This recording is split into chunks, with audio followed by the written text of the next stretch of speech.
Morning and welcome back. Day 2 of Ranger's Apprentice, Book 1, The Runes of Gorlon. Last time we met Will, Alice, Horace, George, and they are orphans of the state in the kingdom, and they are awaiting their choosing day to see which craftsmaster would choose them as their apprentice. So, Chapter 2. All right, candidates, this way, and look lively. The speaker, or more correctly, the shouter, was Martin, secretary of Baron Erold. As his voice echoed around the anteroom, the 5 wards rose uncertainly from the long wooden benches where they had been seated. Suddenly, nervous now that the day had finally arrived, they began to shuffle forward, each one reluctant to be the first through the great iron-bound door that Martin now held open for them. Come on, Martin bellowed impatiently. Alice finally elected to lead the way, as Will had guessed she would. The others followed the willowy blonde girl. Now that someone had decided to lead, the rest of them were content to follow. Will looked around curiously as he entered the Baron's study. He had never been in this part of the castle before. This tower, continuing the administrative section in the Baron's private apartments, was seldom visited by those of low rank, such as castle wards. The room was huge. The ceiling seemed to tower above him, and the walls were constructed of massive stone blocks, fitted together with only the barest lines of mortar between them. On the eastern wall was a huge window space, open to the elements but with massive wooden shutters that could be closed in the event of bad weather. It was the same window he had seen through last night, he realized. Today, sunlight streamed in and fell on the huge oak table that Baron Erold used as a desk. Come on now, stand in line, stand in line! Martin seemed to be enjoying his moment of authority. The group shuffled slowly into line, and he studied them, his mouth twisted in disapproval. In size, please, tallest this end. He indicated at the end where he wanted the tallest of the 5 to stand. Gradually, the group rearranged itself. Horace, of course, was the tallest. After him, Alice took her position. Then George, half a head shorter than she and painfully thin. He stood in his usual stoop-shouldered posture. Will and Jenny hesitated. Jenny smiled at Will and gestured for him to go before her, even though she was probably an inch taller than he was. That was typical of Jenny. She knew how Will agonized over the fact that he was the smallest of all the 5 wards. As Will moved into the line, Martin's voice stopped him. Not you! The girl's next! Jenny shrugged apologetically and moved into place that Martin had indicated. Will took the last place in line, wishing Martin hadn't made his lack of height so apparent. Come on, smarten up. Let's see you at attention there. Martin continued, then broke off as a deep voice interrupted him. I don't believe that's totally necessary, Martin. It was Baron Erold, who had entered unobserved by the way of the smaller door behind the massive desk. Now it was Martin who brought himself to what he considered to be a position of attention. With his skinny elbows held out from his sides, his heels forced together so that his unmistakably bowed legs would widely separated at the knees, and his head thrown back. Baron Erold raised his eyes to heaven. Sometimes his secretary's zeal on these occasions could be a little overwhelming. The Baron was a big man, broad in shoulder and waist and heavily muscled, as was necessary for the knight of the realm. It was well known, however, that Baron Erold was fond of his food and drink, so his considerable bulk was not totally attributable to muscle. He had a short, neatly trimmed black beard that, like his hair, was beginning to show the traces of gray that went with his 42 years. He had a strong jaw, a large nose, and dark, piercing eyes under heavy brows. It was a powerful face, but not an unkind one. Will thought. There was a surprising hint of humor in those dark eyes. Will had noted it before, on the occasions when Erold had made his infrequent visits to the ward's quarters to see how their lessons in personal development were progressing. Sir, Martin said at top volume, causing the Baron to wince slightly. The candidates are assembled. I can see that, Baron Erold replied patiently. Perhaps you might be good enough to ask the craftmasters to step in as well. Sir, Martin responded, making an attempt to click his heels together. As he was wearing shoes of a soft, pliable leather, the attempt was doomed to fail. He marched toward the main door of the study, all elbows and knees. Will was reminded of a rooster. As Martin laid his hand on the door handle, the Baron stopped him once more. Martin, he said softly. As the secretary turned an inquiring look back at him, he continued in the same quiet tone. Ask them. Don't bellow at them. Craftmasters don't like that. Yes, sir, said Martin, looking somewhat deflated. He opened the door and, making an obvious effort to speak in a low tone, said, Craftmasters, the Baron is ready now. The craft school heads entered the room in no particular order of precedence.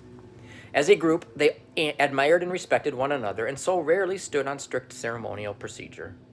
Sir Rodney, head of the battle school, came first. Tall and broad-shouldered like the Baron, he wore the standard battle dress of chainmail shirt under a white surcoat emblazoned with his own crest, a scarlet wolf's head.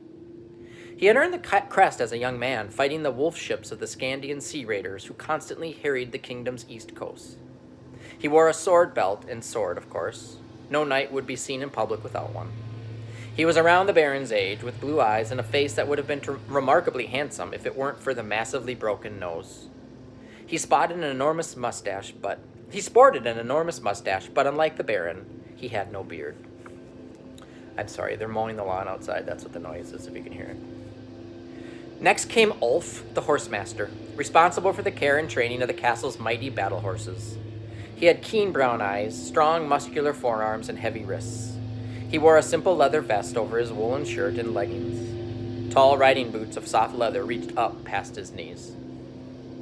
Lady Pauline followed Ulf.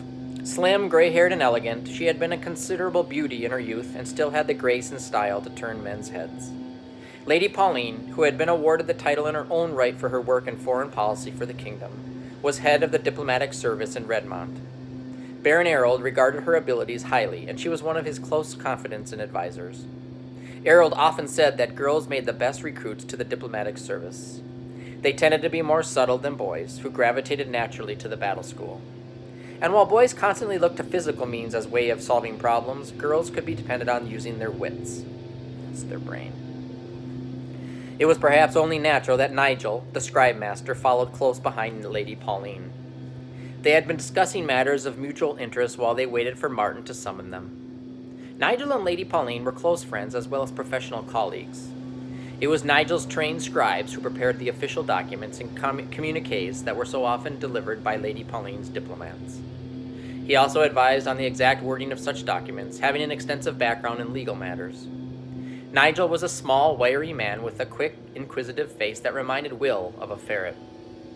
His hair was glossy black, his features were thin, and his dark eyes never ceased roaming the room. Master Chubb, the castle cook, came in last of all. Inevitably, he was a fat, round-bellied man, wearing a cook's white jacket and a tall hat. He was known to have a terrible temper that could flare as quickly as oil spilled on a fire, and most of the wards treated him with considerable caution. Florid-faced, with red, rapidly receding hair, Master Chubb carried a wooden ladle with him wherever he went. It was an unofficial staff of office. It was also used quite often as an offensive weapon, landing with a resounding crack on the heads of careless, forgetful, or slow-moving kitchen apprentices. Alone among the group, Jenny saw Chubb as something of a hero. It was her avowed intention to work for him and learn his skills, wooden ladle or no wooden ladle. There were other craftmasters, of course. The armorer and the blacksmith were too, but only those craftmasters who currently had vacancies for new apprentices would be represented today. The craftmasters are assembled, sir, Martin said, his voice rising in volume. Martin seemed to equate volume and the importance of the occasion in direct proportion. Once again, the Baron raised his eyes to heaven. So I see, he said quietly, and then added in a more formal tone, Good morning, Lady Pauline. Good morning, gentlemen. They replied, and the Baron turned to Martin once more. Perhaps we might proceed? Martin nodded several times, consulted a sheaf of notes he held in one hand, and marched to confront the line of candidates. Right, the Baron's waiting. The Baron's waiting. Who's first? Will, eyes down, shifting nervously from one foot to the other, suddenly had the strange sensation that someone was watching him. He looked up and actually started with surprise as he met the dark, unfathomable gaze of Holt, the ranger. Will hadn't seen him come into the room. He realized that the mysterious figure must have slipped in through a side door while everyone's attention was on the craftmasters as they made their entrance. Now he stood behind the Baron's chair and slightly to one side, dressed in his usual brown and gray clothes and wrapped in his long, mottled gray and green ranger's cloak. Holt was an unnerving person. He had a habit of coming up on you when you least expected it, and you never heard his approach. The superstitious villagers believed that rangers practiced a form of magic that made them invisible to ordinary people. Will wasn't sure if he believed that, but he wasn't sure he disbelieved it either. He wondered why Halt was here today. He wasn't recognized as one of the craft masters, and, as far as Will knew, he hadn't attended a choosing session prior to this one. Abruptly, Halt's gaze cut away from him, and it was as if a light had been turned off. Will realized that Martin was talking once more. He noticed that the secretary had a habit of repeating his statements as if he were followed by his own personal echo. "Now then, who's first? Who's first?" The Baron sighed audibly. "Why don't we take the first in line?" he suggested in a reasonable tone, and Martin nodded several times. "Of course, my lord, of course. First in line, step forward and face the Baron." After a moment's hesitation, Horace stepped forward out of the line and stood at attention. The Baron studied him for a few seconds. "Name?" he said, and the Horace answered, stumbling slightly over the correct method of address for the Baron. "Horace Altman, sir, my lord." "And do you have a preference, Horace?" the Baron asked, with the air of one who knows what the answer's going to be before hearing it. "Battle school, sir," Horace said firmly. The Baron nodded. He expected as much. He glanced at Rodney, who was studying the boy thoughtfully, assessing his suitability. "Battlemaster," the Baron said. Normally he would address Rodney by his first name, not his title. "Oh, Battlemaster?" the Baron said. Normally he would address Rodney by his first name, not his title, but this was a formal occasion. By the same token, Rodney would usually address the Baron as Sir, but on a day like today, my lord was the proper form. The big knight stepped forward, his chainmail and spurs chinking slightly as he moved closer to Horace. He eyed the boy up and down, then moved behind him. Horace's head started to turn with him. "Still," Sir Rodney said, and the boy ceased his movement, staring straight ahead. "Looks strong enough, my lord, and I can always use new trainees." He rubbed one hand over his chin. "Do you ride, Horace Altman?" A look of uncertainty crossed Horace's face as he realized this might be a hurdle in his selection. "Well, no, sir, He was about to add that castle wards had little chance to learn to ride, but Sir Rodney interrupted him. "No matter, that can be taught." The big knight looked at the Baron and nodded. "Very well, my lord, I'll take him for battle school, subject to the usual three-month probationary period." The Baron made a note on a sheet of paper before him and smiled brightly at the delighted and very relieved youth before him. "Congratulations, Horace. Report to battle school tomorrow morning, 8 o'clock sharp." "Yes, sir," Horace replied, grinning widely.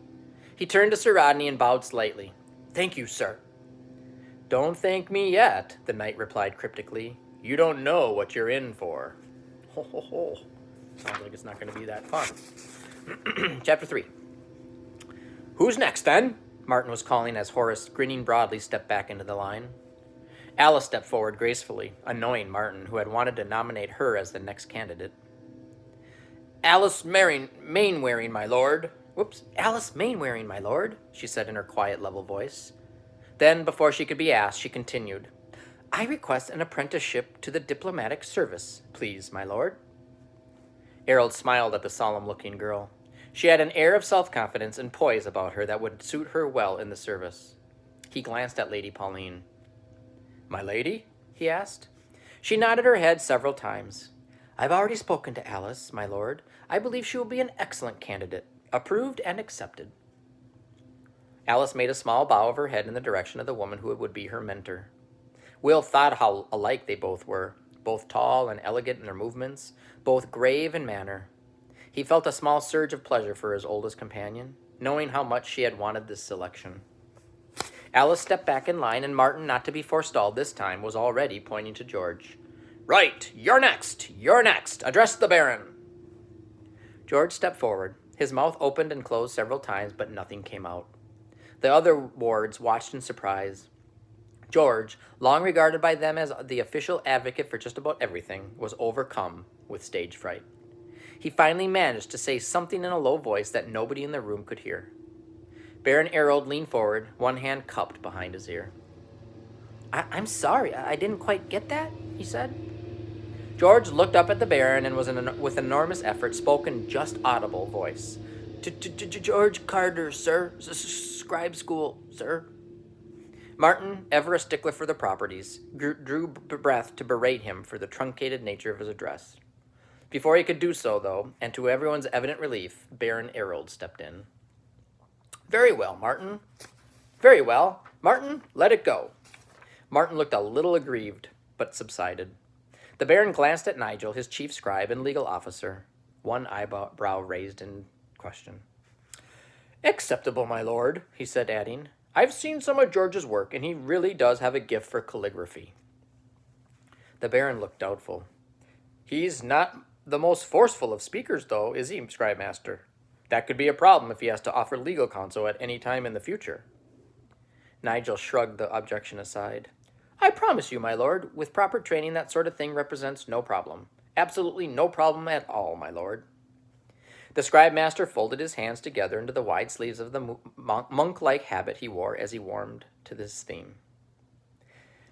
I remember a boy who joined us some 7 years back, rather like this one here, as a matter of fact. He had that same habit of mumbling to his shoes, but we soon showed him how to overcome it. Some of our most reluctant speakers have gone on to develop absolute eloquence, my lord. Absolute eloquence. The Baron drew breath to comment, but Nigel continued in his discourse. It may even surprise you to hear that as a boy, I myself suffered from a most terrible nervous stutter. Absolutely terrible, my lord. Could barely put 2 words together at a time. Hardly a problem now, I see, the Baron managed to put in dryly, and Nigel smiled, taking the point. He bowed to the Baron. Exactly, my lord. We'll soon help young George overcome his shyness. Nothing like the rough and tumble of scribe school for that. Absolutely. The Baron smiled in spite of himself. The scribe school was a studious place where voices were rarely, if ever, raised, and where logical, reasoned debate reigned supreme. Personally, on his visits to the place, he had found it mind-numbing in the extreme. Anything less like a rough and tumble atmosphere he could not imagine. I'll take your word for it, he replied, and then to George he said, Very well, George. Request granted. Report to scribe school tomorrow. George shuffled his feet awkwardly. Mumble, mumble, mumble, he said, and the Baron leaned forward again, frowning as he tried to make out the low-pitched words. What was that? He asked. George finally looked up and managed to whisper, Thank you, my lord. He hurriedly shuffled back to the relative anonymity of the line. Oh, said the Baron, a little taken aback. Think nothing of it. Now, next is... Jenny was already stepping forward. Blonde and pretty, she was also, it had to be admitted, a little on the chubby side. But the look suited her, and at any of the castle's social functions, she was a much sought-after dance partner with the boys in the castle, both her yearmates in the ward and the sons of castle staff as well. Master Chubb, sir, she said now, stepping forward right to the edge of the Baron's desk. The Baron looked into the round face, saw the eagerness shining there in the blue eyes, and couldn't help smiling at her. What about him? He asked gently, and she hesitated, realizing that in her enthusiasm she had breached the protocol of the choosing. Oh, your pardon, sir. My Baron, your lordship. She hastily improvised, her tongue running away with her as she mangled the correct form of address. My lord, Martin prompted her. Baron Erold looked at him, eyebrows raised. Yes, Martin, he said. What is it? Martin had the grace to look embarrassed. He knew that his master was intentionally misunderstanding his interruption. He took a deep breath and said in an apologetic tone, I simply wanted to inform you that the candidate's name is Jennifer Dolby, sir. The Baron nodded at him, and Martin, a devoted servant of the heavy-bearded man, saw the look of approval in his lord's eyes. Thank you, Martin. Now, Jennifer Dolby. Jenny, sir, said the irrepressible girl, and she shrugged resignedly. Jenny, then. I assume that you are applying to be apprenticed by Master Chubb? Oh, yes, please, sir, Jenny replied breathlessly, turning adoring eyes on the party. Turning adoring eyes on the portly, red-haired cook. Chubb scowled thoughtfully and considered her. Could be, he muttered, walking back and forth in front of her. She smiled winningly at him, but Chubb was beyond such feminine wiles. I'd work hard, sir, she told him earnestly. I know you would, he replied with some spirit. I'd make sure of it, girl. No slacking or lollygagging in my kitchen, let me tell you. Fearing that her opportunity might be slipping away, Jenny played her trump card. I have the right shape for it, she said. Chubb had to agree that she was well-rounded. Errol, not for the first time that morning, hid a smile. She has a point there, Chubb, he put in, and the cook turned to him in agreement. Shape is important, sir. All great cooks tend to be rounded. He turned back to the girl, still considering. It was all very well for the others to accept their trainees in the wink of an eye, he thought, but cooking was something special. Tell me, he said to the eager girl, what would you do with a turkey pie? Jenny smiled dazzlingly at him. Eat it, she answered immediately. Chubb rapped her on the head with the ladle he carried. I meant, what would you do about cooking it? He asked. Jenny hesitated, gathered her thoughts, then plunged into a lengthy technical description of how she would go about constructing such a masterpiece. The other 4 wards, the Baron, his craftmasters, and Martin, listened in some awe, with absolutely no comprehension of what she was saying. Chubb, however, nodded several times as she spoke, interrupting as she detailed the rolling of the pastry. 9 times, you say? He said curiously, and Jenny nodded, sure of her ground. My mother always said, 8 times to make it flaky and once more for love, she said. Chubb nodded thoughtfully. Interesting, he said, and then looking up at the Baron, he nodded. I'll take her, my lord. What a surprise, the Baron said mildly, then added, Very well. Report to the kitchen in the morning, Jennifer.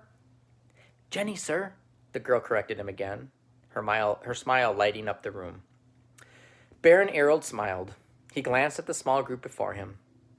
And that leaves us with one more candidate. He glanced at his list, then looked up to meet Will's agonized gaze, gesturing encouragement. Will stepped forward, nervousness suddenly drying his throat so that his voice came out as barely a whisper. Will, sir. My name is Will. Tomorrow, you'll find out, hopefully, who chooses him. I wonder who will choose him.